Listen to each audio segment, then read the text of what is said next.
Hello प्यारे बच्चों, good morning. कैसे हो? सब बढ़िया? चलिए, बहुत अच्छी बात है। आप लोग इसी तरह मन लगा के पढ़ते रहो।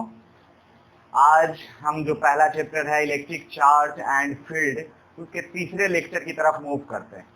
अभी तक हम लोग पढ़ चुके हैं चार्ज और इसके कुछ प्रॉपर्टीज के बारे में, कि चार्ज स्केलर क्वांटिटी होता है, यह एडिटिव होता है, इसको अलजेब्रा की तरह जोड़ा जा सकता है।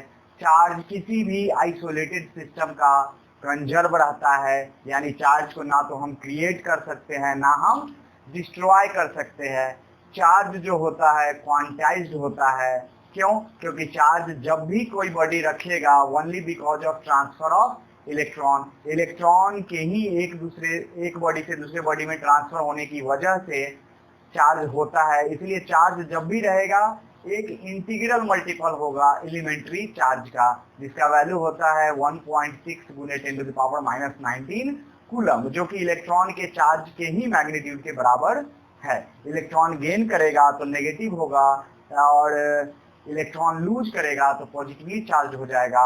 और एक और प्रॉपर्टीज हम देखे थे कि चार्ज इनवेरिएंट होता है, इनवेरिएंस होता है, यानी वह वेलोसिटी के साथ चार्ज का वैल्यू नहीं बदलता है। और फिर हम इलेक्ट्रोस्टैटिक इंडक्शन के बारे में ही पढ़े थे कि कोई भी पॉजिटिव चार्ज अगर किसी वस्तु के नज़दीक आता है तो उस वस्तु के नज़दीक वाले फेस पर अपोजिट चार्ज क्रिएट हो जाता है, यानी पॉजिटिव पास जाएगा तो नेगेटिव क्रिएट हो जाता है और दूर वाले पर पॉजिटिव चार्ज क्रिएट हो जाता है। तो यह सब हम पढ़े थे, आपको हम एक असाइनमेंट भी सेंड किए थे, उसको आप लोग बना लीजिएगा। आज हम लोग नया टॉपिक की तरफ बढ़ते हैं, इसी का सबसे most important topic Coulomb's law.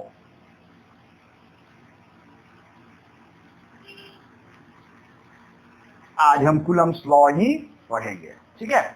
तो हम जानते हैं, जिस तरह आप ग्रेविटेशनल फोर्स में पढ़े थे, ग्रेविटेशनल फोर्स में न्यूटन लॉ ऑफ ग्रेविटेशन दिया गया था, जो यह बताता है कि दो वस्तु के बीच में कितना ग्रेविटेशनल फोर्स लगेगा, कितना ग्रेविटेशनल फोर्स होगा दो वस्तु के बीच में, यह हम उस चैप्टर में पढ़े थे। यहाँ पे हम कूलम्स लॉ जो दिया गया है यह जानने के लिए दिया गया है कि दो चार्ज के बीच में कितना फोर्स लगेगा। तो अकॉर्डिंग टू कूलम्स लॉ जो है कि the electrostatic force is electrostatic force between 2 point charges,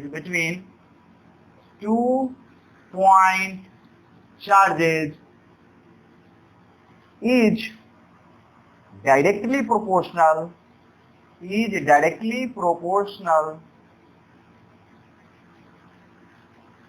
to the product of their charge, and inversely proportional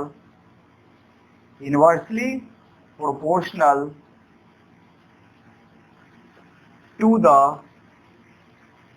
square of distance between them।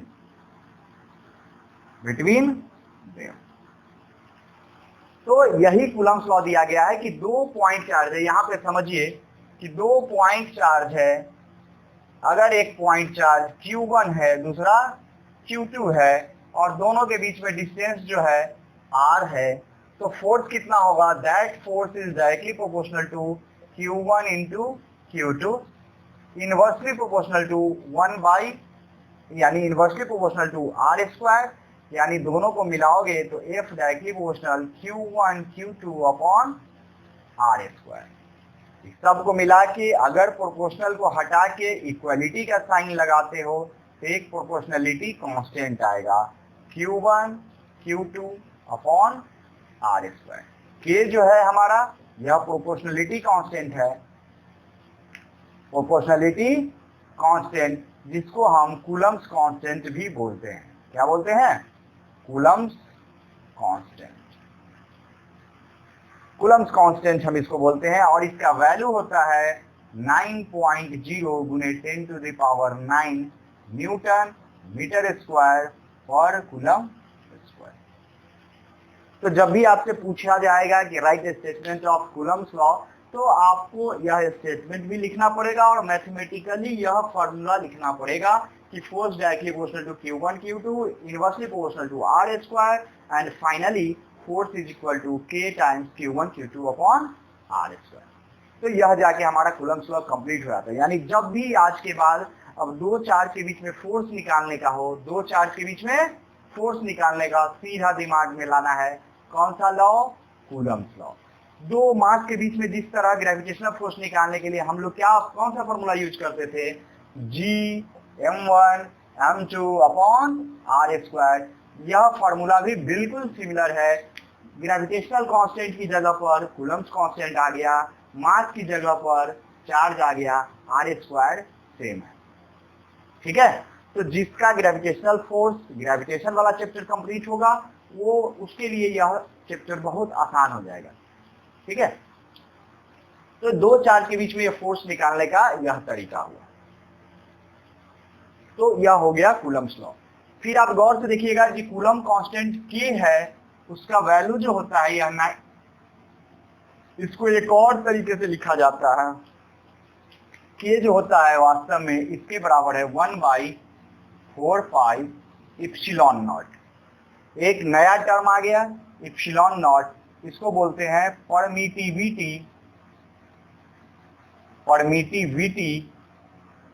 In free space. Permittivity in free space और vacuum बोल सकते हैं। और इसका value होता है 8.85 गुने 10⁻⁻12 और यूनिट जस्ट उल्टा हो जाएगा। इधर K है इधर इप्सिलॉन नॉट, जस्ट उल्टा यानी coulomb square upon newton metre square.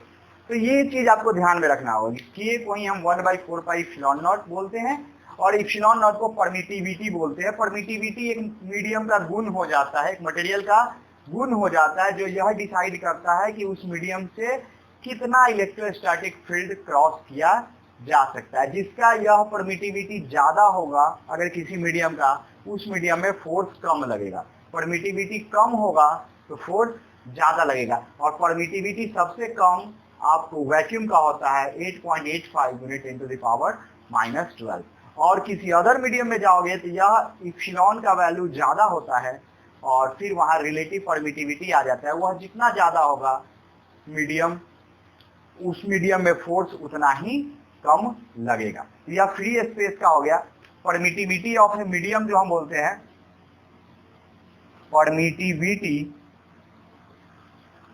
Of any medium, अगर सीधे परमिटिविटी बोलेगा तो उसका सिंबल हो जाएगा E। उसका सिंबल क्या हो जाएगा? E, जो कि किसके बराबर होता है? रिलेटिव परमिटिविटी गुने, और इसी रिलेटिव परमिटिविटी होता है हर मीडियम का एक अपना गुण है, इसको हम डाई इलेक्ट्रिक कांस्टेंट भी बोलते हैं। पढ़ेंगे अभी धीरे धीरे इस सबको पढ़ेंगे, डाई इलेक्ट्रिक कांस्टेंट बोलते हैं। ठीक है, तो यहां से आप डाइलेक्ट्रिक कांस्टेंट अगर कोई पूछे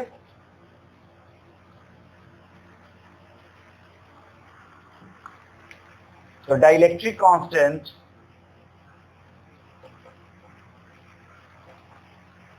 इसका सिंबल कैपिटल के, वो स्मॉल के है। डाइलेक्ट्रिक कांस्टेंट कैपिटल के यह हो जाता है परमिटिविटी ऑफ मीडियम बटा परमिटिविटी ऑफ वैक्यूम। तो इसका एक और लिखोगे यह हो जाएगा force between two charge in vacuum बटा फोर्स इन मीडियम।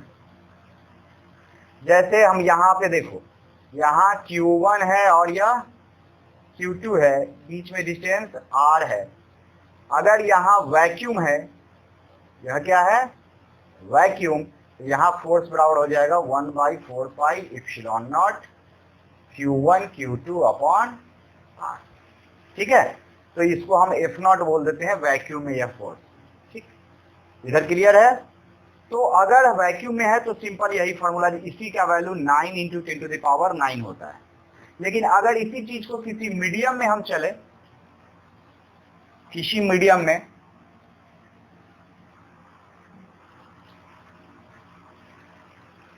अब in a medium, in a medium. अब मीडियम में अगर हम बोले कि सेम कंडीशन है कि यहाँ चार्ज Q1 है, यहाँ चार्ज Q2 है, दोनों के बीच में दूरी है R, ठीक है, दोनों के बीच में दूरी R, सेम सिचुएशन। यहाँ वैक्यूम में था या हवा में बोलो, और यहाँ किसी मीडियम में, तो यहाँ पे फोर्स जो हो जाएगा यहाँ 1/4 पाई।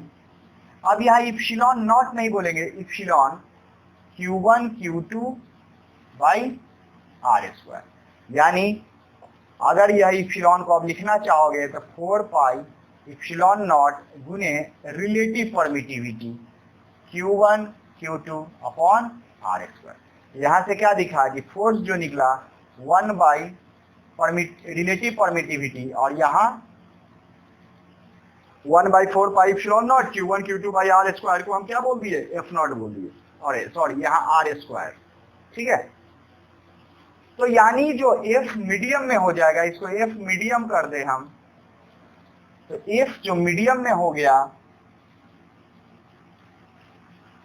वह आपका हो गया F not by relative primitive बोलो तब चाहिए FM बराबर F not upon dielectric constant.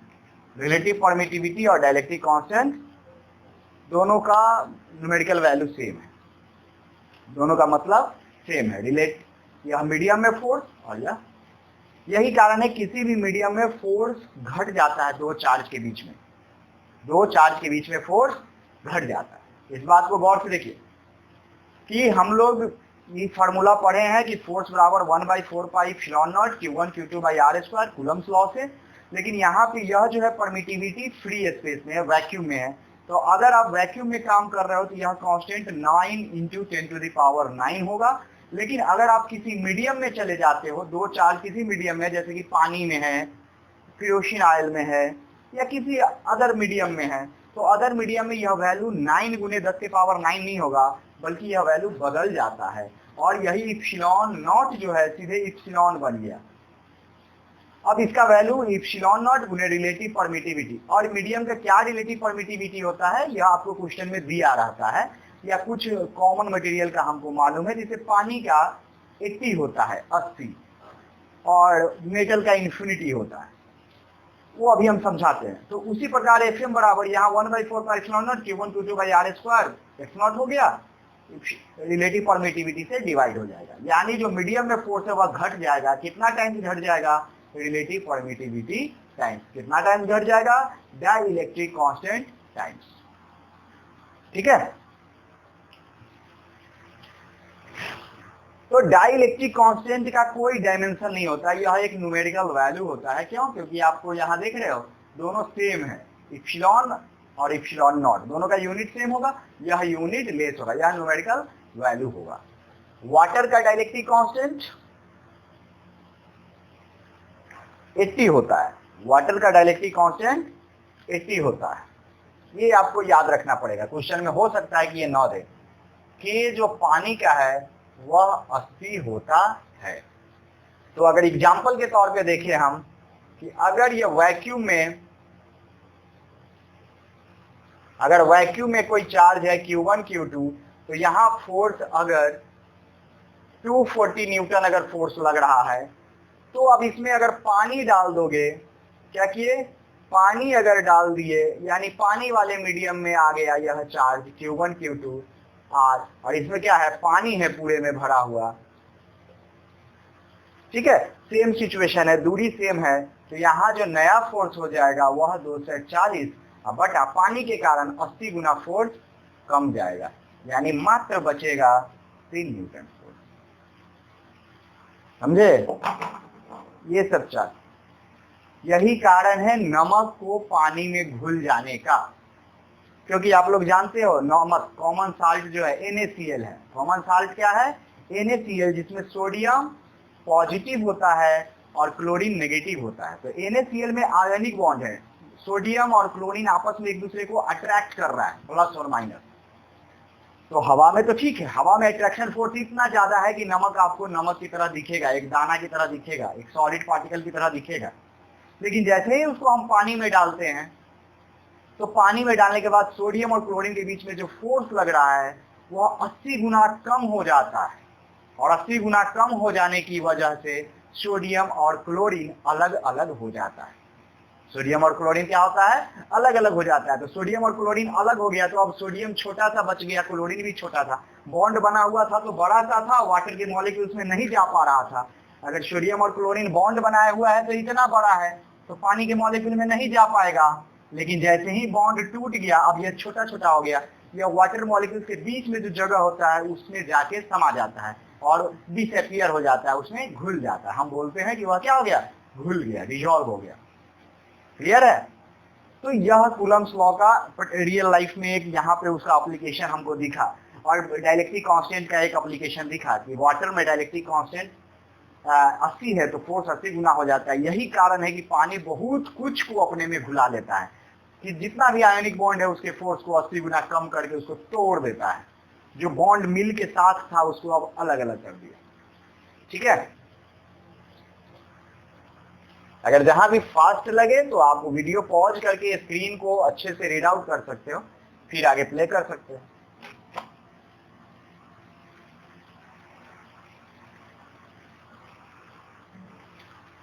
तो यहाँ पे आपसे कई बार डायमेंशन भी पूछा जाता है।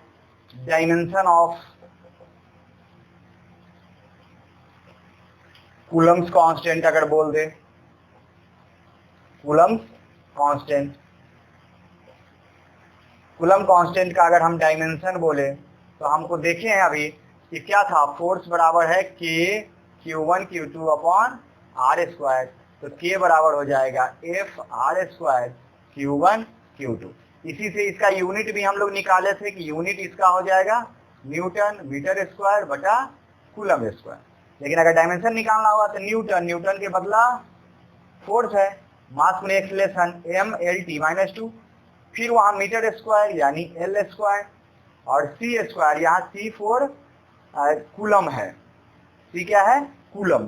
तो सी स्क्वायर, तो चार्ज, चार्ज का डायमेंशन क्या होता है, करंट गुने टाइम, यानी नीचे हो जाएगा टी ए का स्क्वायर, यानी टी स्क्वायर ए स्क्वायर। तो यहां से डायमेंशन क्या निकल जाएगा, के का एम, एल यहाँ 1 है, यहाँ 2, एल के पावर 3, टी के पावर ऊपर -2, फिर नीचे भी 2 है, ऊपर जाएगा -4, और ए के पावर -2। यह हो जाएगा कूलम्स कांस्टेंट का डायमेंशन। लेकिन अगर यही बोल दे इप्सिलॉन नॉट का डायमेंशन परमिटिविटी का, तो हम जानते हैं परमिटिविटी जस्ट के का उल्टा था। क्यों? क्योंकि के बराबर आपको 1/4 पाई इप्सिलॉन नॉट है। तो 4 पाई को तो कोई डायमेंशन होता नहीं है, ये तो कांस्टेंट है। तो जो इप्सिलॉन नॉट का डायमेंशन होगा वह डायलेक्ट्रिक कांस्टेंट, कूलम कांस्टेंट का जस्ट उल्टा, यानी यहाँ m के पावर -1, l के पावर -3, t के पावर +4, a के पावर +2। खुश? तो यह डायमेंशन है जो ऑब्जेक्टिव में पूछ सकता है। परमिटिविटी का यूज ज्यादातर पूछ लेता है, इसका यूज ज्यादा हो जाता है। ठीक है? तो कूलम कांस्टेंट हम फोर्स निकालने के लिए यूज करते हैं।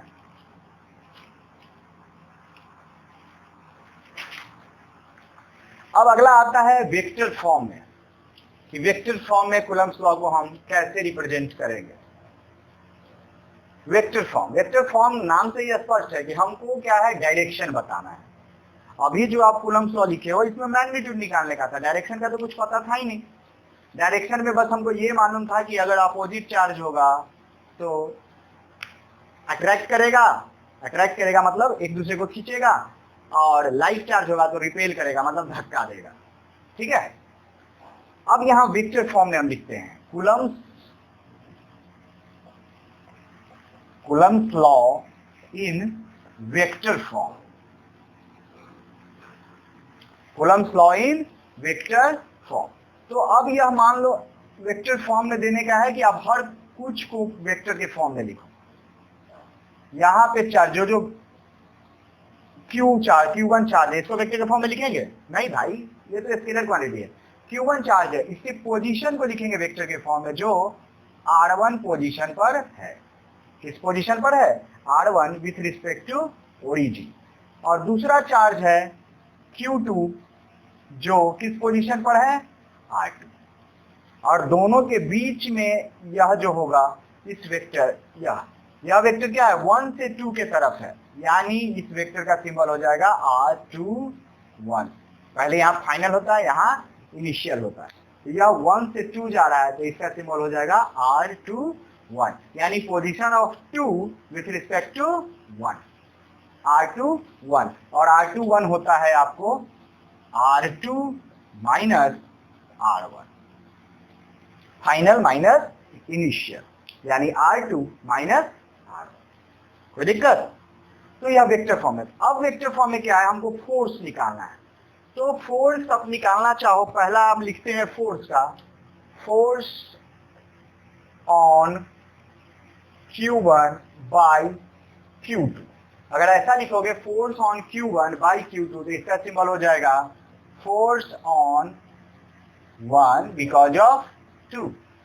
तो यहां आप लिखना चाहते हैं force on 1 because of 2, vector form में हमको लिखना है। तो पहले तो मैग्नीट्यूड लिख लो, 1/4 pi epsilon not Q1 Q2 by R21, जो दूरी है दोनों के बीच में, इसके मैग्नीट्यूड का स्क्वायर।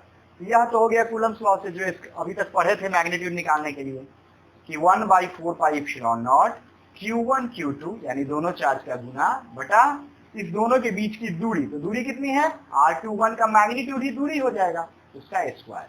लेकिन आपको वेक्टर फॉर्म में लिखना है।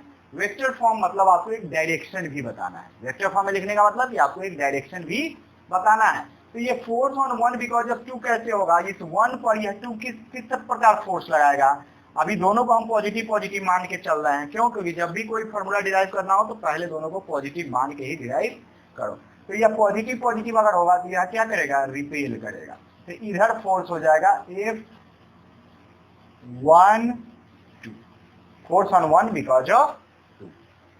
तो डायरेक्शन हम देखना है कि क्या है, R21 का उल्टा हो गया है डायरेक्शन।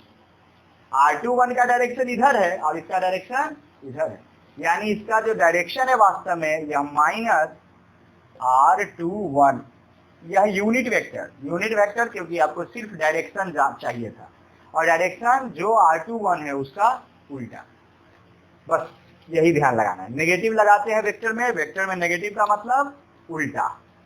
तो यहाँ क्या हो जाएगा, 1/4 pi epsilon not Q1 Q2 upon R21 के मैग्नीट्यूड का स्क्वायर, माइनस साइन हम अगर इसको बाहर ले लें, यह R21 यूनिट वेक्टर, तो यूनिट वेक्टर क्या होता है, वेक्टर बटा उसका मैग्नीट्यूड। यूनिट वेक्टर निकालने का यही मतलब, यूनिट वेक्टर का मतलब होता है कि जिसका यूनिट 1 हो जाए। तो यूनिट 1 कब हो जाता है, जितना मैग्नीट्यूड है उसको उसी के मैग्नीट्यूड से क्या करो, डिवाइड कर दो, तो 1 बन जाएगा। 10 को 10 से डिवाइड कर दो, 1 बन जाएगा। तो वही है, वेक्टर को उसके मैग्नीट्यूड से डिवाइड कर देंगे तो मैग्नीट्यूड 1 बन जाएगा और सिर्फ डायरेक्शन रह जाएगा, बस। अब यहाँ क्या हो गया, minus 1/4 pi epsilon not Q1 Q2, और R21 को आप चाहो तो लिख सकते हो R2 माइनस R1, और इसके मैग्नीट्यूड, यहाँ स्क्वायर है यहाँ एक और है तो क्यूब हो जाएगा, और ऊपर में हो जाएगा R2 माइनस R1। यह हो जाएगा फोर्स F1। इसी प्रकार अगर आप बनाओगे कि फोर्स ऑन 2 बिकॉज ऑफ 1, एक बार इसको फिर से समझ लो कि एक चार्ज यहाँ Q1 है, R1 पोजीशन पे, Q2 है R2 पोजीशन पे। जो हम फोर्स का फार्मूला पढ़े हैं कि फोर्स होता है 1/4 pi epsilon not Q1 Q2 by दोनों के बीच के डिस्टेंस का स्क्वायर। तो यहाँ दोनों के बीच का डिस्टेंस जो है वह R21 है, क्योंकि यह 1 यह 2, यह 1 से 2 गया, इसलिए यह सिंबल हो गया R21। तो फोर्स हो जाएगा R21 के मैग्नीट्यूड का स्क्वायर। लेकिन वेक्टर फॉर्म है तो डायरेक्शन बताना है। फोर्स जो 1 पर लगेगा 2 के कारण रिपल्सिव फोर्स, तो धक्का देगा इधर।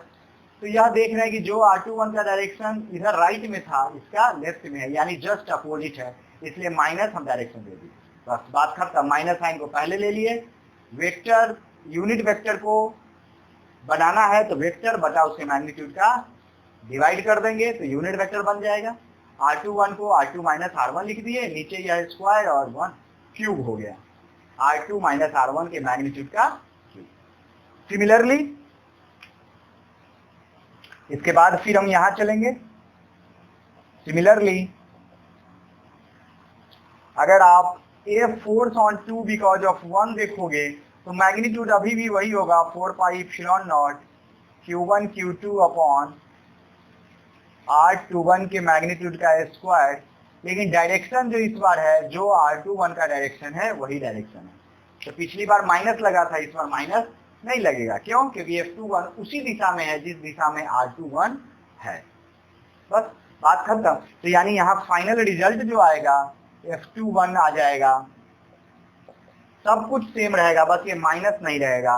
1/4 pi epsilon not Q1 Q2 upon R2 minus R1 के मैग्नीट्यूड का क्यूब और ऊपर में R2 माइनस R1। ठीक है, यानी कहने का मतलब कि यहाँ F21 जो है वह माइनस F12 है, एक दूसरे में बस सिर्फ नेगेटिव का अंतर है, मैग्नीट्यूड दोनों का सेम है। यह कब होता है? न्यूटन थर्ड लॉ के according. Newton third law valid.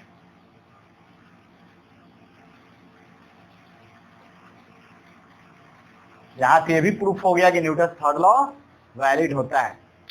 Newton third law यही कहता है कि अगर कोई एक वस्तु दूसरे वस्तु पे फोर्स लगाती है तो दूसरा भी पहले वाले वस्तु पे फोर्स लगाएगी और उतना ही अमाउंट में लगाएगी, डायरेक्शन बस उल्टा होगा। तो here also if one charge exert Q1 और Q2 दोनों एक दूसरे पर बराबर बराबर फोर्स लगाता है, डायरेक्शन सिर्फ क्या है?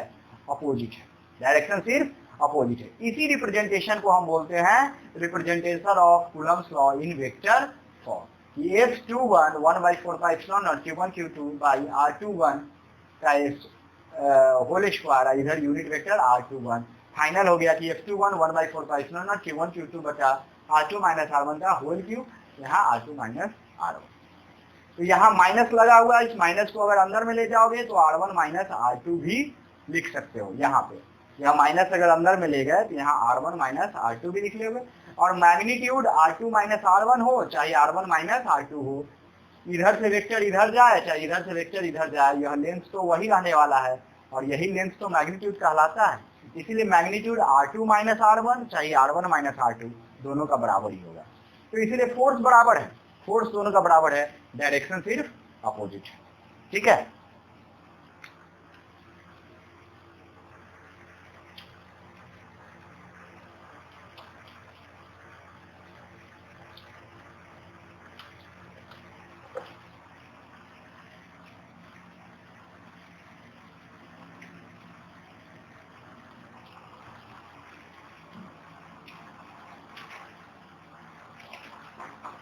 तो एग्जाम्पल्स के तौर पे अगर ऐसा देखा जाए,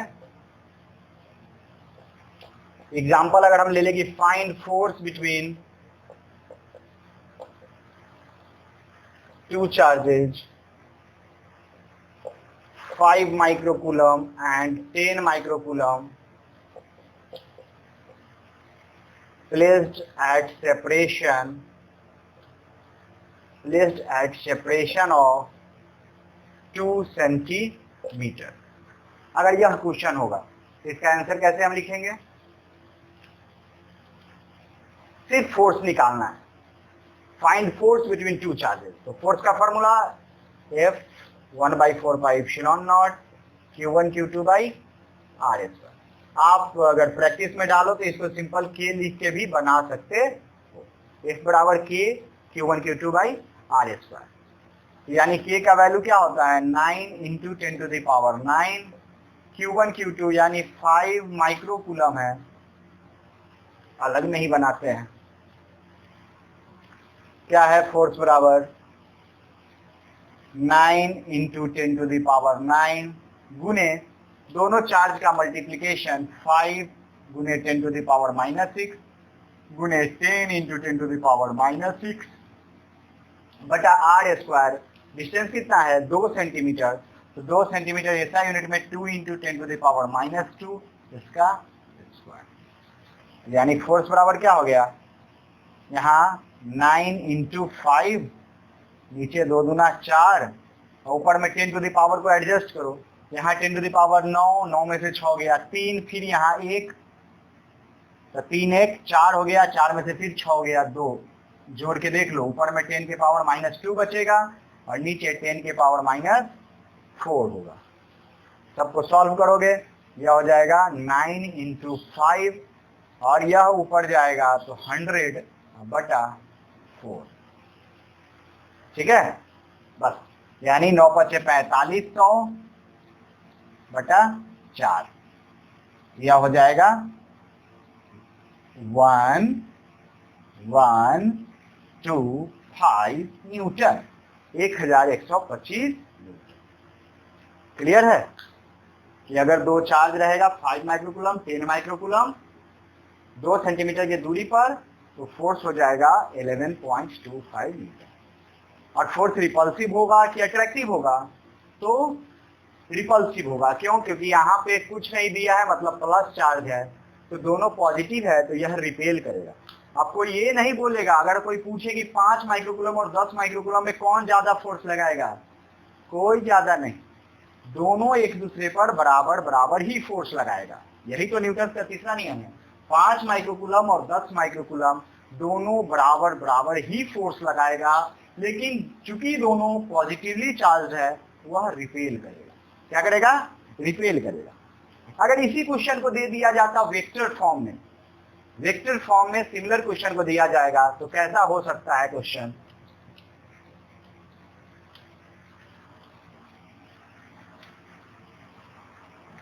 वेक्टर फॉर्म में क्वेश्चन कुछ इस प्रकार हो सकता है कि 2 charges of 2 microcoulomb and 6 microcoulomb are placed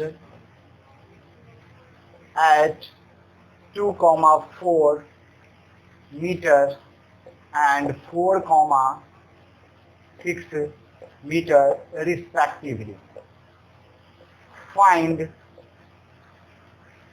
force between them and direction.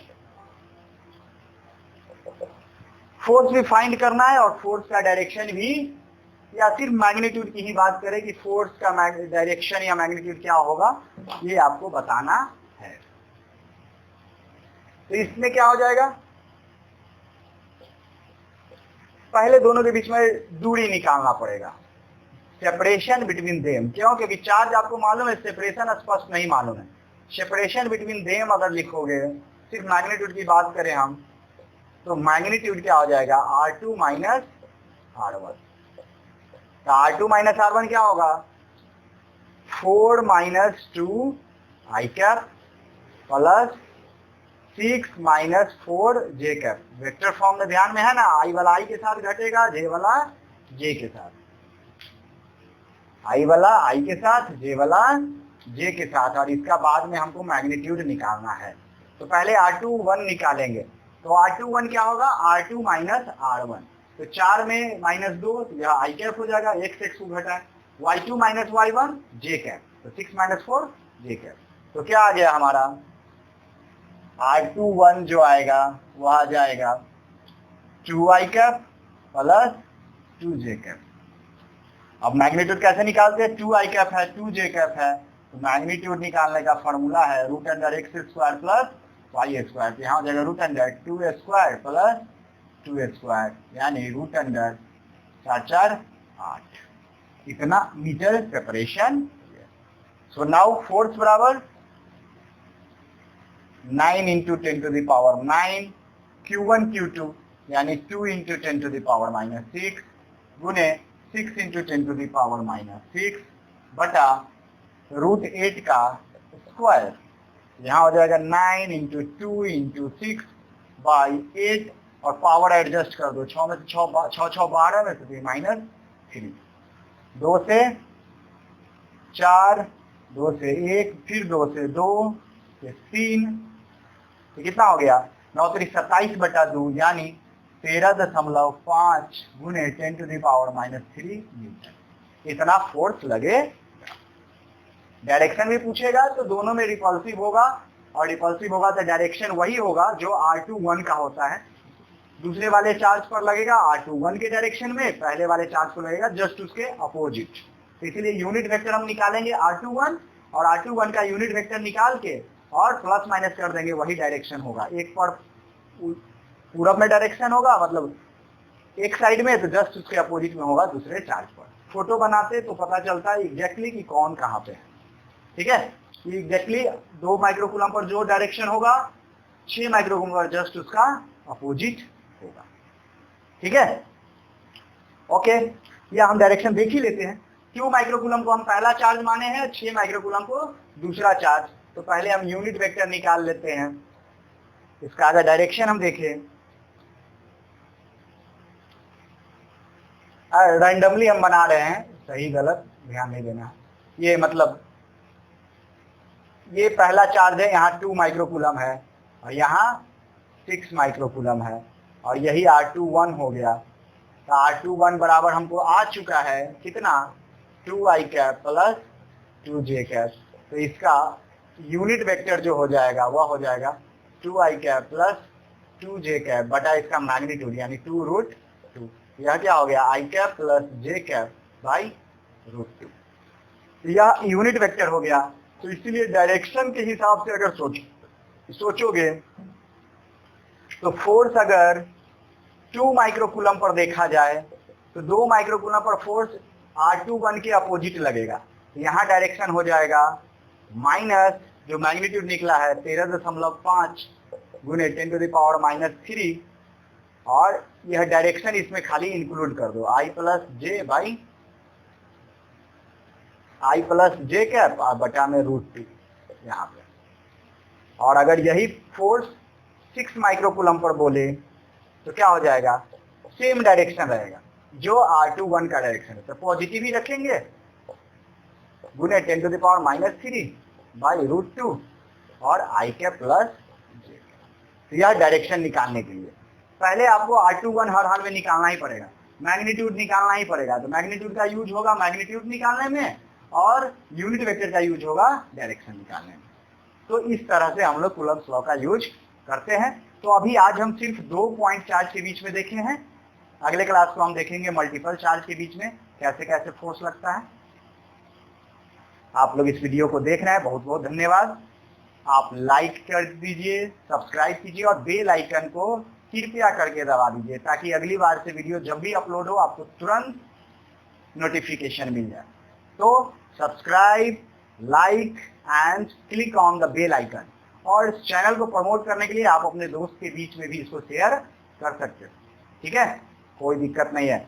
चलिए मन से पढ़िए और जो असाइनमेंट हम भेजे हैं उसको बनाइए, और इसमें भी हम लिंक डाल दूंगा असाइनमेंट का, उसको आप बनाइएगा DPP। ओके, चलता हूँ, बाय बाय।